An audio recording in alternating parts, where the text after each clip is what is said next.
الحمد للہ وکفا وسلام علی عباده الذین اصطفى اما بعد فاعوذ باللہ من الشیطان الرجیم بسم اللہ الرحمن الرحیم ولا تہنوا ولا تحزنوا وانتم الاعلون ان کنتم مؤمنین صدق اللہ العلی العظیم۔ اس فکر میں گنچے زرد ہوئے، اس سوچ میں کلیاں سوکھ گئیں، اس فکر میں گنچے زرد ہوئے، اس سوچ میں کلیاں سوکھ گئیں، آئین گلستہ کیا ہوگا، دستور بہارا کیا ہوگا، اے موج حوادث ان کو بھی دو چار تھپیڑے ہلکے سے، اے موج حوادث ان کو بھی دو چار تھپیڑے ہلکے سے، کچھ لوگ ابھی تک ساحل پر طوفاں کا نظارہ کرتے ہیں۔ عزیزان گرامی، آج ہم جس دور سے گزر رہے ہیں یہ نہایت ہی حساس اور عبرتناک دور ہے، چاہے اخلاقی اعتبار سے ہو یا معاشی اعتبار سے، سماجی اعتبار سے ہو یا سیاسی اعتبار سے۔ آج ہم بری طرح ظلم و ستم کے شکنجے میں جکڑے ہوئے ہیں، ہماری مسجدیں مندروں میں تبدیل کی جا رہی ہیں، ہمارے حقوق پامال کیے جا رہے ہیں، آج قومی سطح پر ہماری کوئی پوچھ نہیں، اور حضور پاک صلی اللہ علیہ وسلم کے دین پر چاروں طرف سے ڈاکے ڈالے جا رہے ہیں۔ ہم جب راتوں کو غفلت کی نیند سو جاتے ہیں تو دین پر ڈاکہ ڈالنے والے بیدار ہو کر ہر سمت سے حملے کرتے ہیں۔ وہ دیکھو مکہ مکرمہ سے اٹھنے والا نور، مدینہ منورہ سے اٹھنے والا نور آج چاروں طرف سے گھر چکا ہے، چاروں طرف سے وقت کے دجال اس پر حملہ آور ہیں، اور وہ اس غلط فہمی میں ہے کہ ہم مسلمانوں کو ختم کر دیں گے، ہم مذہب اسلام کو مٹا دیں گے۔ وہ دیکھو غزہ فلسطین کی طرف، وہاں پر یہودی اور صہیونی مسلمانوں کو ذبح کرنے کی کوشش کر رہے ہیں، وہاں سے اسلام کا نام و نشان، مولویت کا نام و نشان، علم کا نام و نشان مٹانا چاہتے ہیں۔ عراق کے صحراؤں کی طرف دیکھو، نجف و کربلا کی طرف دیکھو، فوجی گاڑیاں چل رہی ہیں، انسانیت کو سسکتا ہوا چھوڑا جا رہا ہے۔ اور ہندوستان کی طرف دیکھو، وہاں سے مسلمانوں کو بے وطن کرنے کی کوشش کی جا رہی ہے، اور ہمارے نشے من کو نظر بلڈوزر کیا جا رہا ہے۔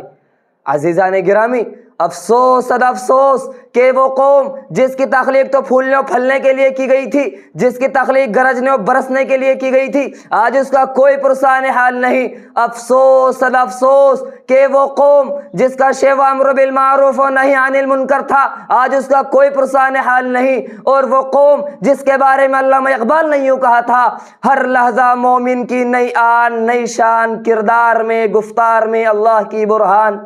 ہر لحظہ مومن کی نئی آن نئی شان، کردار میں گفتار میں اللہ کی برہان۔ جیگر لالا میں ہو ٹھنڈک وہ شبنم، دریاؤں کے دل دہل جائیں وہ طوفان، اور یہ ہے مسلمان، آج اس کا کوئی پرسان حال نہیں۔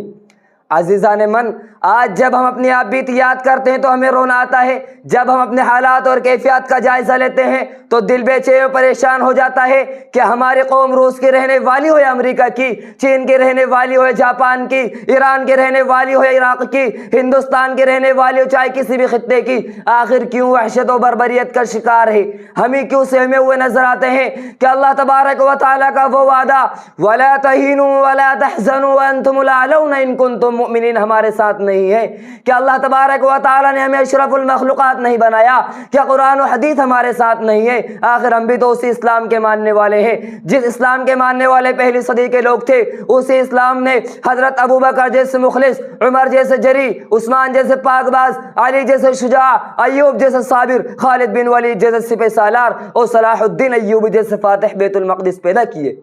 آخر ہم بھی تو اسی اسلام کے ماننے والے ہیں، پھر کیا وجہ ہے کہ ہماری دعائیں اثر نہیں کرتی؟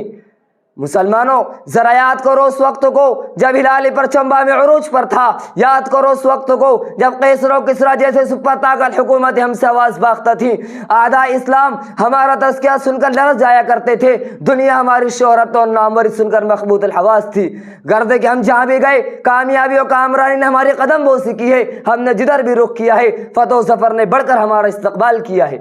اس لیے مسلمانوں اٹھو، قل ان صلاتی و نسکی و محیایا و مماتی للہ رب العالمین پر عمل پیرا ہو جاؤ، واعتصموا بحبل اللہ جمیعا ولا تفرقوا، اپنا نصب العین بنا لو اور اسی کے ساتھ اعلان کر دو،